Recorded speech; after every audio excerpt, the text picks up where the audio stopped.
At 3:30, we got Washington State, who's 2-0, trying North Texas, who's 2-0. North Texas favored by 6 points on ESPNU. Kind of one of the sleeper games of the 3:30 window. Jackson Potter for the Cougs has gone 51-72, thrown for 465 yards, 4 touchdowns, 0 interceptions. Kirby Voorhees had 19 carries for 86 yards, and Joshua Meredith had 10 catches for 119 yards and a touchdown.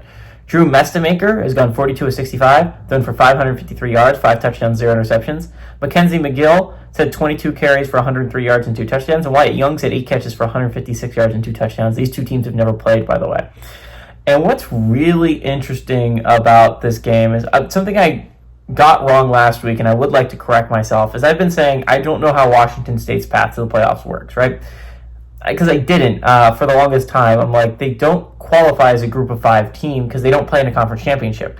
I got that wrong. Last year they didn't qualify as a group of 5 team because they did not play a conference championship. Now they do qualify as the group of 6 because there is going to be a Pac-2 conference championship. Washington State and Oregon State automatically qualify. They play each other in the regular season, and then they will play again each other in the conference championship, which means Washington State can get that bid. I was wrong about that for the longest time. Now, UConn is the only team that just does not have a realistic path to a college football playoff spot. Not with the loss, they definitely don't.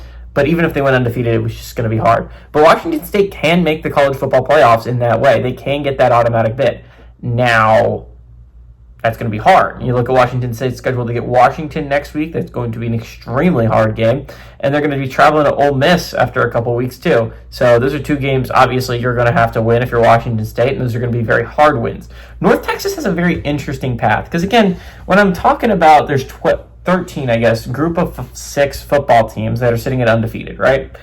3 of them do not have to play a Power 4 football team ever, or they didn't have to, right? The North Texas, Air Force, and App State were gifted with schedules where they did not have to play a Power 4 football team. Now, there's upsides and downsides to both. Obviously, the upside is very much easier to go 12-0, 13-0, win a conference championship.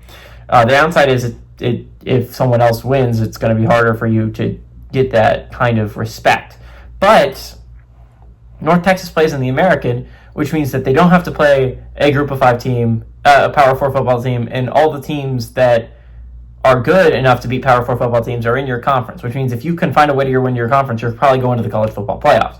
North Texas is lucky enough to do that. Not to mention that they avoid Tulane and Memphis on the schedule. They do draw USF, which seems really hard now, and Navy on the schedule, but both those games are at home.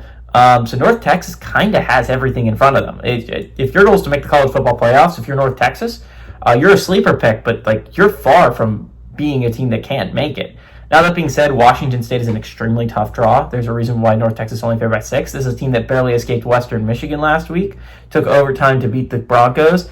I don't think North Texas gets that lucky 2 weeks in a row. I think Washington State is an extremely good team. I think they're playing at a pretty high level right now. And I like the Cougs to go on the road and beat the Mean Green and cover that 6-point spread.